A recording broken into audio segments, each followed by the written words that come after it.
Boas-vindas a todos. Podem desde já pegar suas anotações e acompanharem de perto a nossa palestra bíblica que daremos início agora.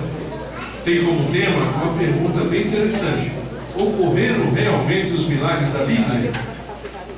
Vamos convidar o ministro Assembleia de Jeová, nosso irmão Marcos Beira, que fará para nós essa parte. Vamos acompanhar atentamente.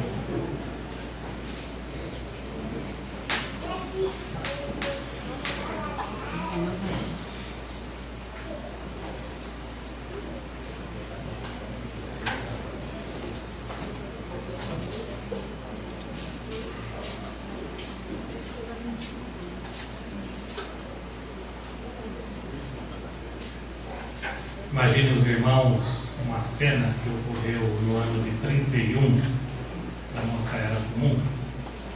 Jesus e seus discípulos estavam viajando. Nessa viagem, eles estavam em direção a uma cidade chamada Naim. Era uma cidade da Palestina, lá bem conhecida. Quando eles se aproximaram do portão da cidade, veio ao encontro deles um cortejo fúnebre. Naquela época, eles como que embalavam o cadáver de uma pessoa, colocavam um esquife, que era mais ou menos como uma rede pendurada, um pedaço de madeira, e carregavam no ombro. E esse cortejo então cruzou o caminho de Jesus e seus discípulos. O falecido era um jovem, uma criança. A mãe já era viúva. E ele seu único filho. Isso quer dizer que agora ela estava sozinha. Segundo o registro que há na Bíblia, Jesus percebeu todos esses pontos, todos esses pormenores, e a Bíblia diz que ele teve pena dela.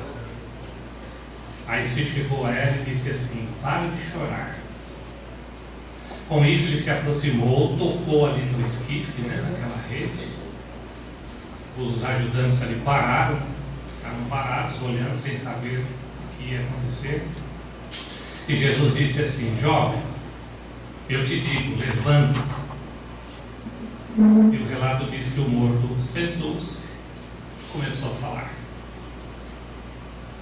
Essa é uma história que anima o nosso coração, não é?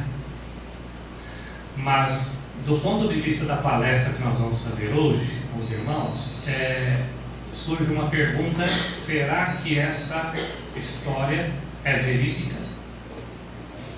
Será que aconteceu mesmo? Como é que nós chamamos isso? Talvez você tenha pensado assim: ressurreição. Não, mas antes de ser uma ressurreição, nós podemos chamar de milagre, não é? Trazer uma pessoa morta de volta à vida. Muitos acham difícil de crer que algo assim tenha realmente acontecido. Mas vamos pensar bem. Os milagres são uma parte integrante do registro bíblico. Desde os primórdios das Escrituras até o final do primeiro século, os milagres estão ali permeando as Escrituras.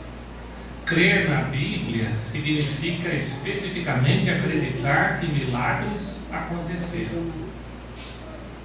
De fato, se nós formos pensar, todo o padrão da verdade bíblica depende de um milagre muito importante que ocorreu, talvez o mais importante de todos, que foi a ressurreição de Jesus Cristo. Então, por que alguns não creem? Por que existem pessoas que não acreditam em milagres? Bem, vamos definir primeiro a expressão milagre, conforme a enciclopédia. Milagre é um acontecimento que causa admiração ou espanto. Efeitos que ultrapassam conhecidos poderes humanos ou naturais. Então, se encaixar nessa descrição, é um milagre. O mais interessante é que algumas pessoas que se dizem estudiosas não acreditam em milagres, nem os que ocorreram, nem que exista hoje. E entre essas pessoas existem alguns teólogos. Teólogo é uma pessoa que estuda Deus, ela estuda a religião, estuda a Bíblia. Mesmo assim, ela não acredita. Ela acha que é uma história exagerada de um evento comum. Então não é de surpreender, já que alguns teólogos pensam assim, que uma reportagem disse que 50%, olha, 50%, a metade dos católicos da Espanha, da França e da Itália não acreditam nos milagres da Bíblia. Já pensou uma coisa dessa? São pessoas católicas, ou seja, religiosas, que leem a Bíblia, que dizem acreditar na Bíblia, mas a metade não acredita nos milagres.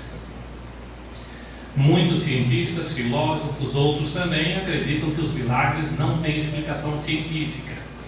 Na verdade, eles dizem que os milagres, a explicação é que é o resultado da ignorância da pessoa, ou talvez até a superstição que a pessoa tem.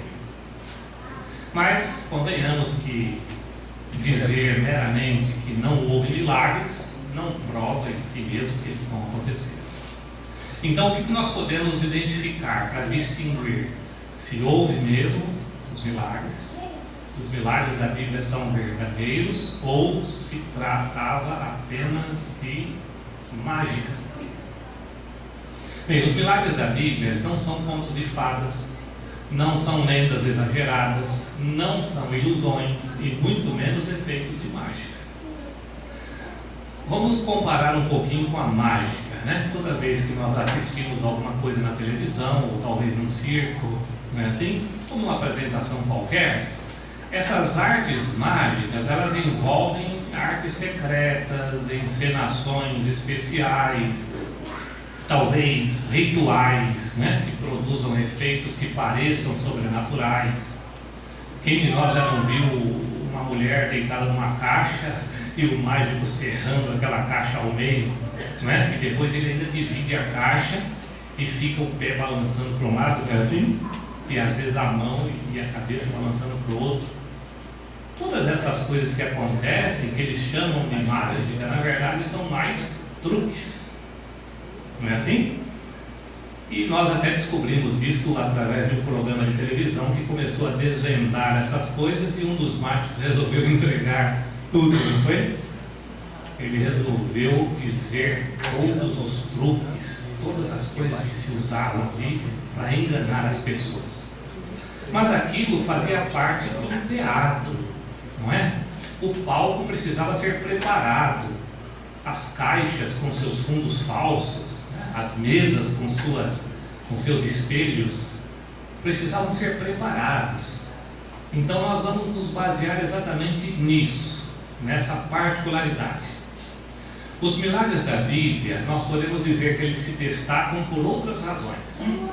Sabe quais são elas? Vamos identificá-las. Natureza pública e transparente. Ou seja, eles eram na frente de muitas pessoas. Simplicidade. Propósito, ou seja, por que aquele milagre foi realizado. E também a motivação para a qual aquela pessoa ou aquelas pessoas fizeram aquele milagre. Geralmente os milagres da Bíblia eram realizados sem alarde, muitas vezes até devido a um encontro, um pedido inesperado, algo que não dava para montar um cenário, e às vezes até num local sem preparação prévia.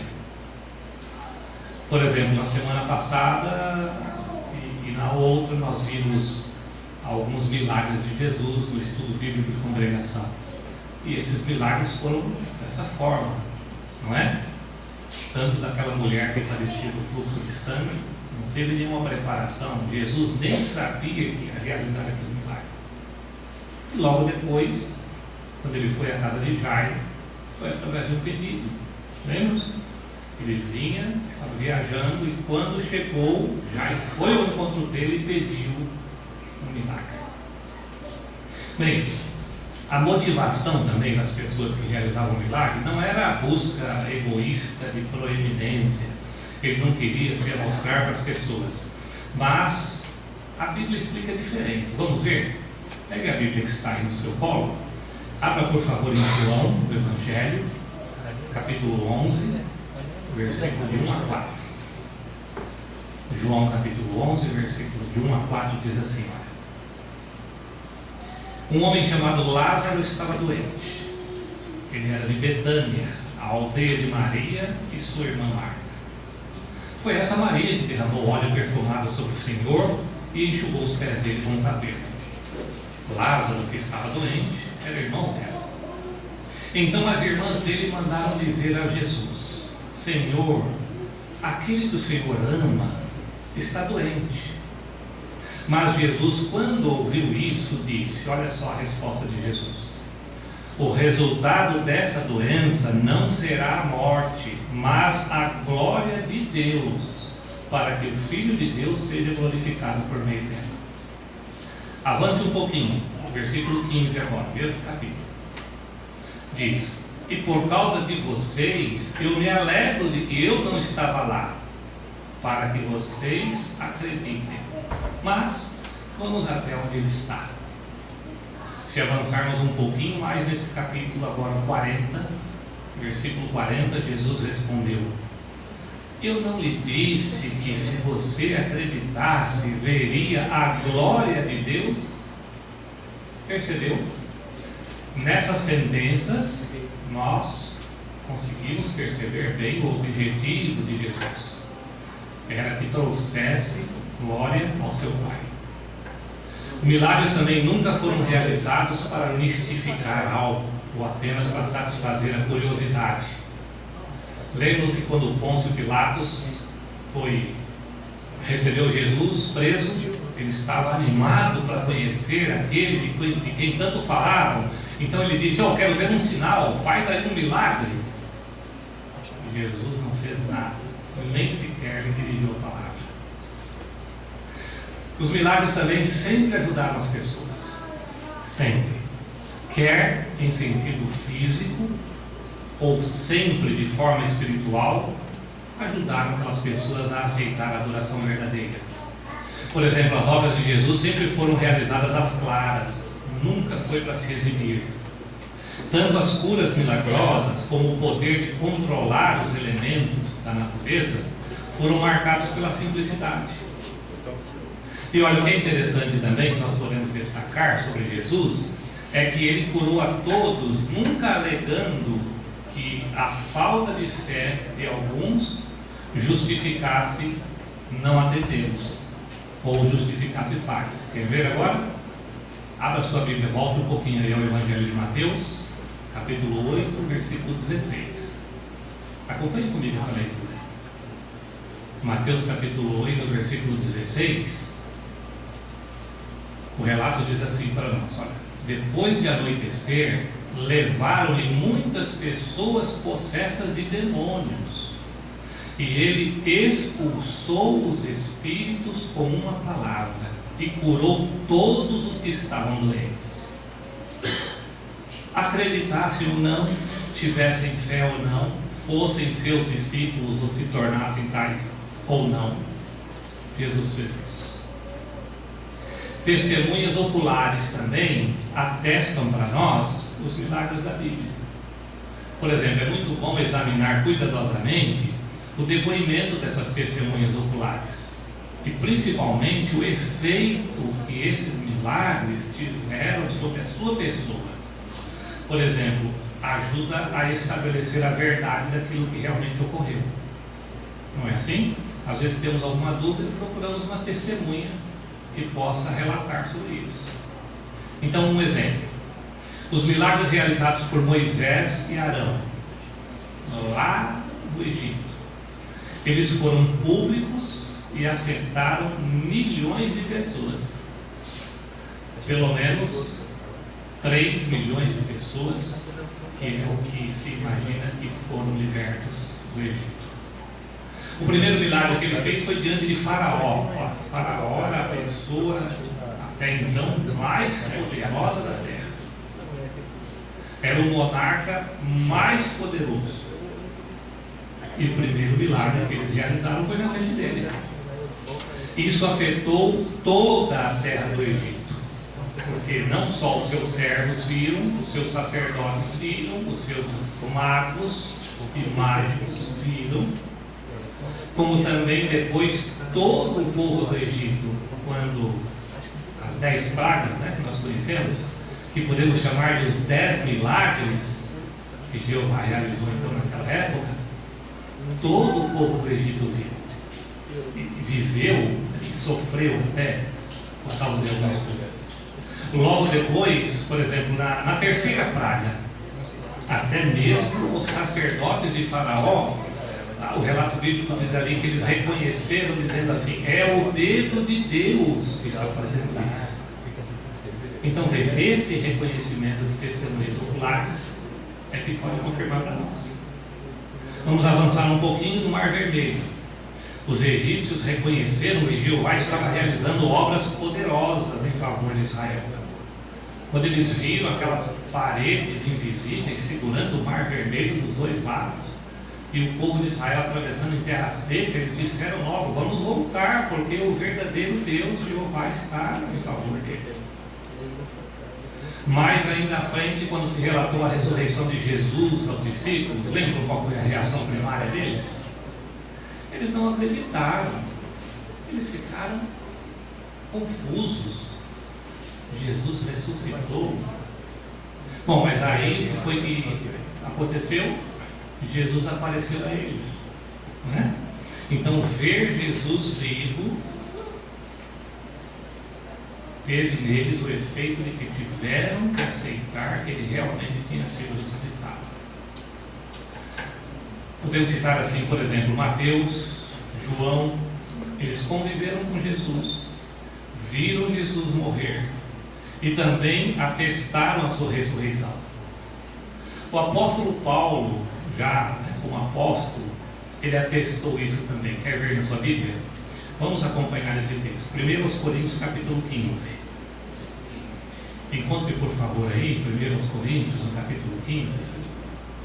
E vejam como esse relato de Paulo é implicante. 1 Coríntios 15, vamos ver do 3 ao 8. Olha. Pois entre as primeiras coisas que lhes transmiti estava aquilo que também recebi: que Cristo morreu pelos nossos pecados, segundo as Escrituras, que foi sepultado e que foi levantado no terceiro dia, segundo as Escrituras, e que apareceu a Cefas, que é Pedro, depois aos 12. Depois disso, veja só, ele apareceu a mais de 500 irmãos de uma só vez. Era praticamente uma assembleia, né? E Jesus apareceu a todos eles. Interessante que ele menciona assim: a maioria dos quais ainda está conosco, embora alguns já tenham adormecido na morte. Depois apareceu a Tiago, e então a todos os apóstolos. Mas por último de todos, apareceu também a mim, como alguém nascido prematuramente. Isso quer dizer que ele mesmo, ele próprio, um antigo perseguidor e agora apóstolo designado, era uma das testemunhas oculares desse grande milagre da ressurreição de Jesus. É claro que podemos raciocinar também que não existe hoje na Terra quem tenha presenciado a criação do homem, não é? Também foi um milagre. Mas quem duvida que o homem foi criado? A nossa existência hoje atesta isso. Nós estamos vivos, nós nascemos através de um milagre. Nós nos reproduzimos de uma célula para bilhões de células. Então nós somos uma prova viva de que realmente isso aconteceu. Existem muitas razões pelas quais Jeová realizou obras poderosas que os homens chamam de milagres. Por exemplo, Jeová defendeu os israelitas lá no Egito, como nós falamos agora há pouco, e isto provou o quê? Jeová fez isso para provar aos egípcios que ele era o seu Deus, ele era o soberano. Lembra-se quando o faraó perguntou: quem é Jeová? Não conheço Jeová, não foi assim? Então Jeová tinha que provar quem era ele. Os milagres foi para isso. Os milagres também ocorriam para confirmar que determinado homem estava recebendo poder e apoio de Deus. Ou seja, todo o Egito teve certeza de que Moisés tinha o favor de Jeová. Todo Israel teve certeza de que Jesus tinha o favor de Jeová. Tanto Moisés como Jesus e outros também, eles realizaram milagres. Mas é interessante dizer que eles não ficaram conhecidos como realizadores ou operadores de milagres. Não.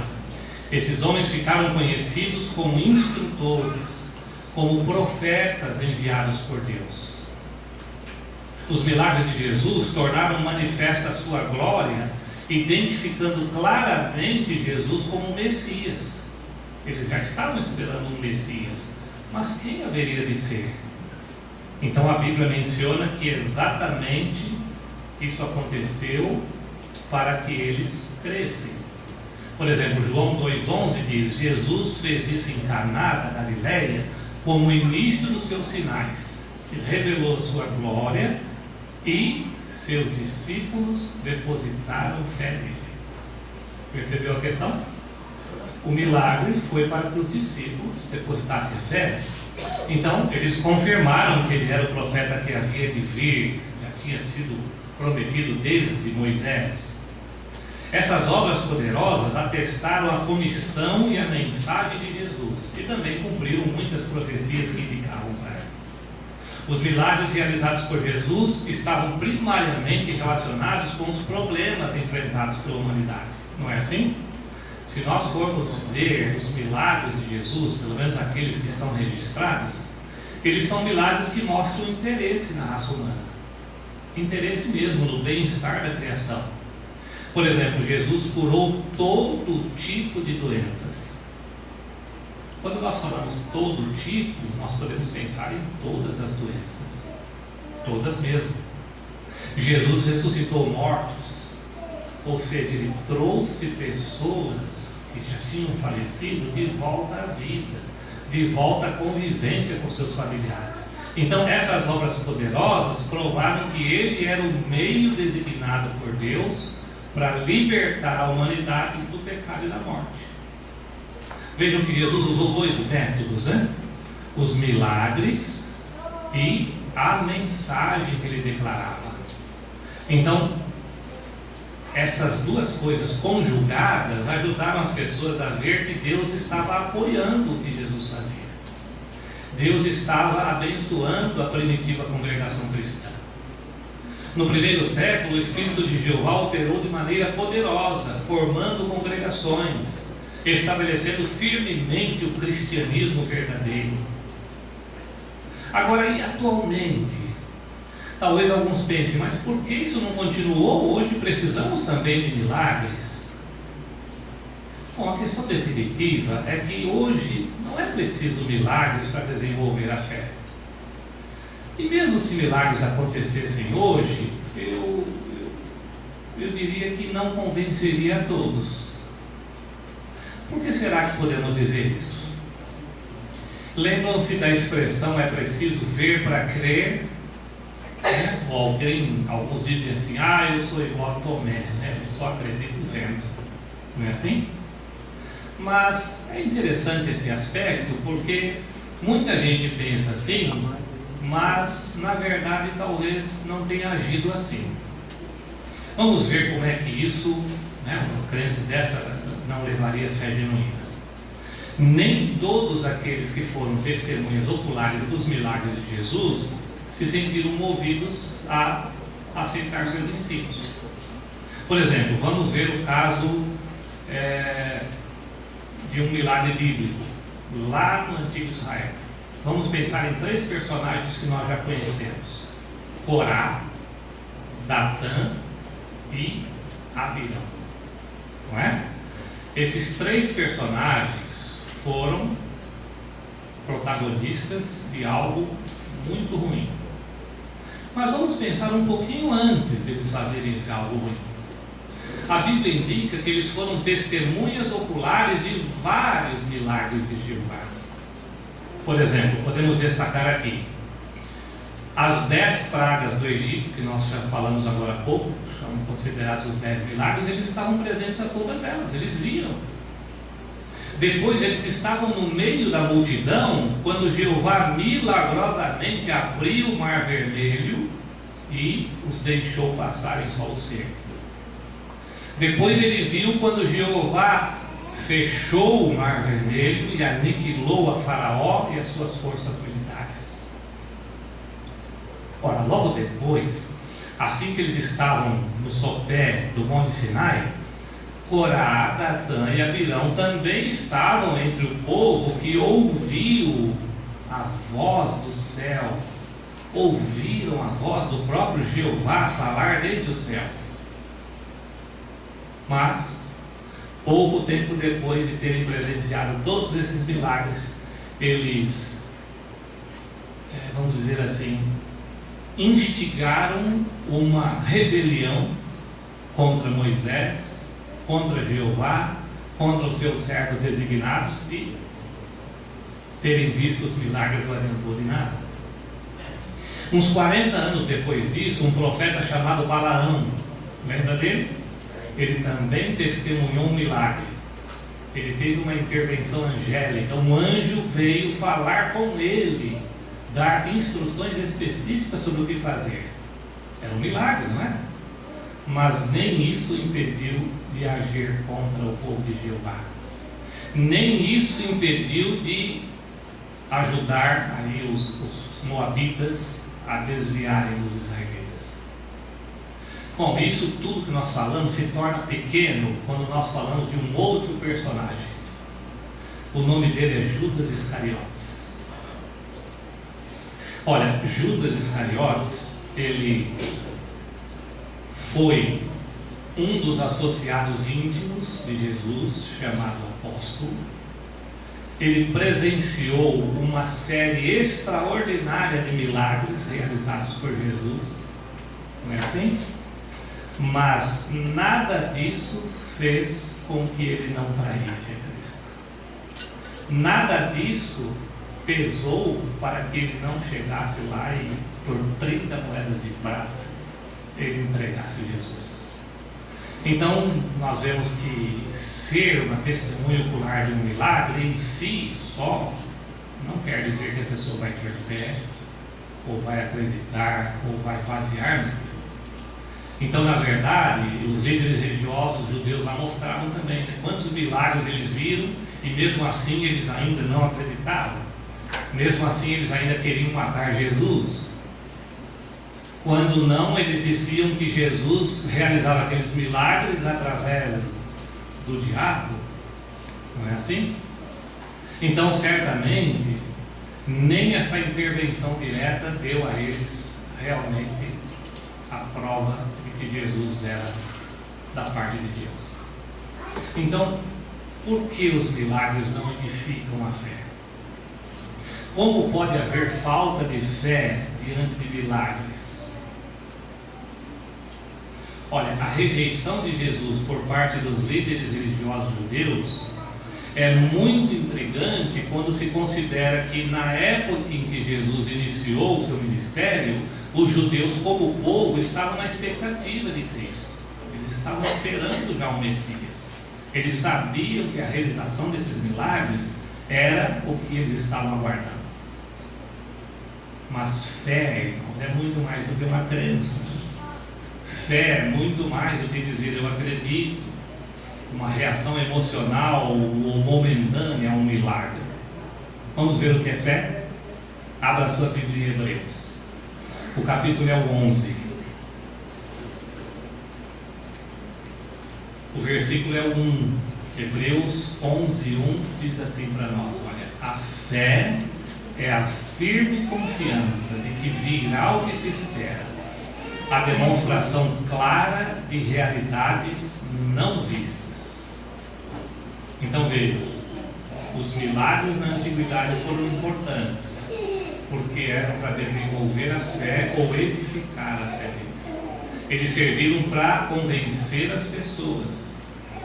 Os dons do Espírito Santo também, como força ativa de Deus, também serviram para provar que os judeus já não tinham o favor de Jeová, mas que Jeová estava colocando a sua aprovação sobre uma nova congregação cristã estabelecida por Jesus.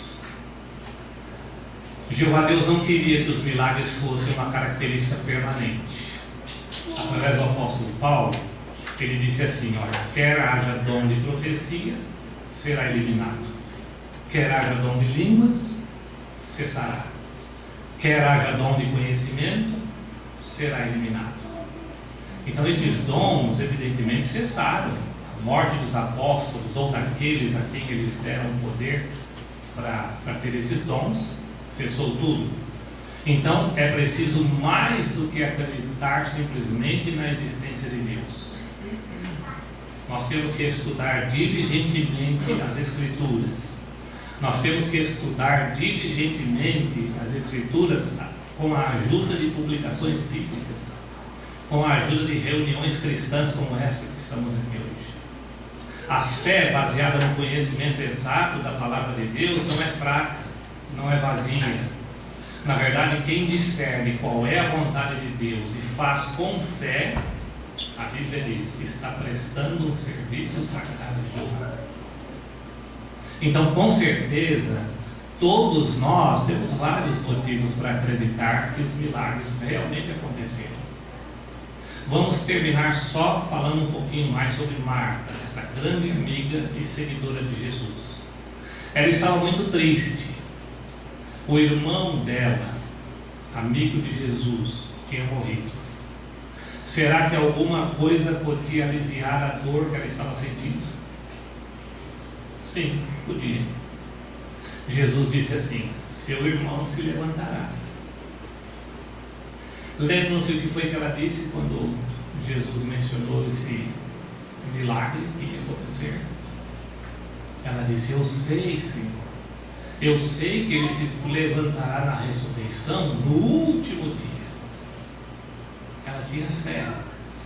Ela tinha fé no milagre da ressurreição. Mas ela não esperava que acontecesse aquela hora. Ela sabia que ia acontecer um milagre no caso de Lázaro, mas no último dia, ou seja, lá no paraíso, como Deus prometeu. Mas, para a surpresa dela, Jesus fez um milagre incrível. Ele ressuscitou Lázaro naquele mesmo dia. É claro que nós não esperamos que Jeová ou Jesus realizem ressurreições hoje. Mas, será que, assim como Marta, você tem certeza de que no futuro Deus vai realizar esse milagre? E vai ressuscitar os que morreram? Talvez você perdeu o marido, a esposa, a mãe, o pai, a avó. Ou pode ser que você sofra com a terrível dor de ter perdido um filho. Você não vê a hora de abraçar essa pessoa. Você não vê a hora de conversar com ela e dar boas risadas. Ainda bem que, assim como Marta, você pode dizer: eu sei que essa pessoa vai ser ressuscitada. Por que Marta tinha essa fé? Porque ela tinha ouvido falar. Ela era testemunha, não ocular, mas ela ouvia os testemunhos. Por exemplo, quando Jesus ele curou aquela mulher que padecia do fluxo de sangue, logo após ele ressuscitou a filha de Jairo, Marta não estava presente, mas foi pouco antes. Então provavelmente a notícia chegou até Marta e ela acreditou. Os irmãos perceberam, vejam que ela não disse assim, quando Jesus falou: seu irmão se levantará, ela não disse assim: ah, Senhor, eu espero mesmo que o meu irmão se levante no último dia. Não. Ela disse: eu sei. Não é? Eu sei que ele se levantará. Então, por que ela tinha tanta certeza? Porque ela tinha aprendido já sobre algumas ressurreições. Ela acreditava nos milagres. Ela confiava. Ela já sabia dos milagres da Bíblia, não só os de Jesus, mas de Elias, de Eliseu e de alguns apóstolos. Então, certamente ela aprendeu sobre esses milagres e isso fortaleceu a sua fé na ressurreição. Ela tinha certeza de que Jeová era mais poderoso do que a morte. Jeová é mais poderoso do que qualquer coisa. Então, certamente, todos nós podemos aprender disso. Todos nós podemos aprender do último texto que vamos ver agora. Eu vou só citar para os irmãos. Isaías capítulo 55, versículo 6. Ele diz: busquem a Jeová enquanto ele pode ser achado. Chamem-no enquanto ele está perto. Você pode fazer isso. Não por ficar esperando que um milagre aconteça hoje. Não, nada disso. Você pode assimilar conhecimento exato da palavra de Deus, e por fazer isso, saberá que você vai edificar a sua fé. Mesmo se usarmos o sentido básico da palavra milagre, nós podemos dizer que cada um de nós, hoje de manhã, quando abriu os olhos, presenciou o primeiro milagre. O sol, a lua, as estrelas, a nossa própria vida. Estarmos aqui hoje desfrutando dessa reunião é um verdadeiro milagre. Certamente, irmãos, todos nós, não só agora, como também no futuro breve, vamos desfrutar de todas as bênçãos que Jeová promete como um milagre para nós.